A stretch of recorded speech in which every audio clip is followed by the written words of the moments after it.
आज बात करते हैं बुद्ध के जीवन की एक सच्ची घटना के बारे में। जब बुद्ध का सामना एक सुंदरतम स्त्री जो कि वैश्या थी उससे हुआ। तो कहानी कुछ इस प्रकार से है। भगवान बुद्ध के समय काल में एक नगर वधू थी जिसका नाम था आम्रपाली। असल में आम्रपाली उसके माता पिता को एक आम के पेड़ के नीचे मिली थी, इसीलिए उसका नाम आम्रपाली रख दिया गया। तो जैसे जैसे आम्रपाली बड़ी होने लगी वैसे वैसे उसकी सुंदरता के चर्चे पूरे नगर में होने लगे।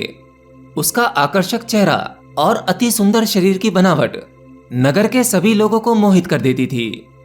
लेकिन उसकी यह खूबसूरती और आकर्षण उसके लिए श्राप बन गया। सभी लोग उसे पाना चाहते थे, उसे भोगना चाहते थे, उसे अपनी दुल्हन बनाना चाहते थे। तो वहां के राजा ने सोचा कि अगर आम्रपाली किसी एक व्यक्ति के हाथ लगेगी तो नगर में उपद्रव मचा रहेगा। इसलिए उस राजा ने आम्रपाली को नगर वधू घोषित कर दिया ताकि लोग आपस में ना लड़ें। अब नगर वधू का अर्थ तो आप जानते ही होंगे, एक ऐसी स्त्री जिस पर सब अपना अधिकार जमा सकें, जिसे वैश्या के नाम से भी जाना जाता है। तो आम्रपाली सभी लोगों का मनोरंजन करती। लेकिन तभी एक बार भगवान बुद्ध आम्रपाली के नगर में वैशाली नगर पहुंचे। तो जब बुद्ध का वहां आगमन हुआ तो इस बात की खबर आम्रपाली को भी लग गई, क्योंकि उसने तथागत बुद्ध के बारे में बहुत सुना था पर कभी उन्हें देखा नहीं था। तो आम्रपाली तत्काल भगवान बुद्ध से मिलने पहुंची। तो जब आम्रपाली भगवान बुद्ध के पास पहुंची तो वहां मौजूद बुद्ध के सभी शिष्य जो बुद्ध के साथ आए थे वो थोड़े विचलित हो उठे। और विचलित होना स्वाभाविक भी था, क्योंकि कोई भी व्यक्ति आम्रपाली जैसी सुंदर स्त्री को देखेगा तो उसके भीतर वासना उठ जाएगी। तो ऐसे में भगवान बुद्ध ने अपने सभी शिष्यों से कहा कि वो सभी अपनी आंखें बंद कर लें। और भगवान बुद्ध ने ऐसा इसलिए कहा कि उन शिष्यों का होश कम था। उसमें से बहुत से शिष्य अपने आप को भी साध नहीं पाए थे, उनमें स्थिरता की कमी थी, यानी वो अभी काम वासना से पूरी तरह से मुक्त नहीं हुए थे। तो भगवान बुद्ध ने आम्रपाली से बातचीत शुरू की। आम्रपाली ने भगवान बुद्ध से कहा कि आप मेरे घर भोजन करने का प्रस्ताव स्वीकार करें। तो ऐसे में बुद्ध ने आम्रपाली का निमंत्रण स्वीकार कर लिया, क्योंकि आम्रपाली ने बड़े ही आदर से, प्रेम से और मधुर स्वभाव से बुद्ध से प्रार्थना की थी।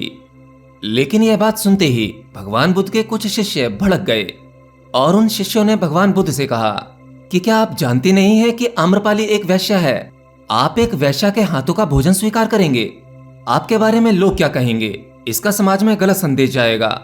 इस पर भगवान बुद्ध बोले कि कोई क्या करता है, मैं इंसान को इस नजर से नहीं देखता, मैं तो व्यक्ति का हृदय देखता हूँ। और वो तो ठहरे बुद्ध जो किसी भी व्यक्ति का हृदय जान सकते थे, उसकी भावनाओं को जान सकते थे। बुद्ध ने कहा आम्रपाली का हृदय बिल्कुल साफ है। इसके बाद भगवान बुद्ध अपने शिष्यों के साथ आम्रपाली के घर भोजन के लिए चले गए। ये तो हो गई बुद्ध के जीवन काल की एक सच्ची कहानी। अब इस कहानी में समझने लायक सूत्र क्या है उसे देखते हैं। तो जब आम्रपाली भगवान बुद्ध के पास आई तो बुद्ध वहां से भागे नहीं और ना ही ये कहा कि मैं वैश्याओं से नहीं मिलता।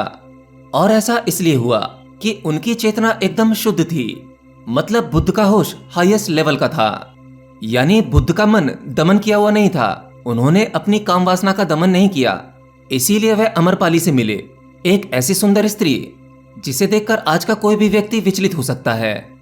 आज के तथाकथित ब्रह्मचारी आम्रपाली जैसी सुंदर स्त्री का सामना नहीं कर सकते, वे अपना ब्रह्मचार्य बचाने के चक्कर में वहां से भाग जाते।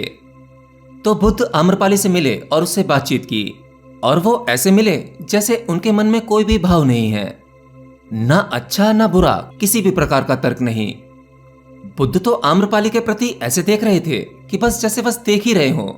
वह केवल देखना था, उस देखने में कोई विश्लेषण नहीं था। इसलिए आपको यह समझना चाहिए कि आपको जो चीज, जो व्यक्ति, जो स्त्री जैसी दिखाई देती है उसे बिना भाव के देखने का प्रयास करें, जागते हुए देखने का प्रयास करें, होश साधें। उसके बारे में अपने मन में कोई भी विचार, कोई विश्लेषण, कोई तर्क नहीं लाएं, ना अच्छा ना बुरा, किसी प्रकार का लॉजिक नहीं। आपको केवल साक्षी रहना है। अगर आप इस प्रकार किसी सुंदर स्त्री को देख पाते हैं तो दुनिया की कोई भी सुंदर स्त्री आपको विचलित नहीं कर सकती। इसीलिए मैं आप लोगों से कहता हूं, आपको अपनी काम वासना से भागना नहीं है, केवल होश को जगाना है। अपनी चेतना का विस्तार करो, चीजों को एज इट इज देखना शुरू करो, एक मिरर के भांति। बी ए वॉचर विदाउट सिंगल थॉट।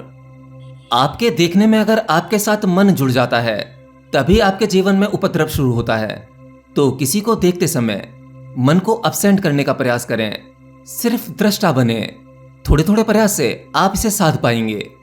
जब आपका किसी स्त्री के प्रति कोई भाव नहीं होगा, तब आपको कोई वासना पकड़ ही नहीं सकती। जब आप जीरो माइंड की स्थिति में किसी चीज को देखते हो, तब उन चीजों का प्रभाव आप पर नहीं पड़ता।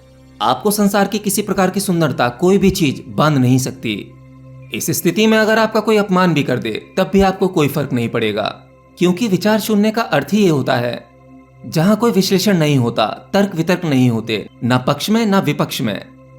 तो आपको केवल यह करना है, अपने विचार और भाव को शून्य करना है। जब आप अपने माइंड के काम करने का पैटर्न देख लेते हैं, उसे समझने का प्रयास करते हैं, तब आप दृष्टा की ओर बढ़ते हैं।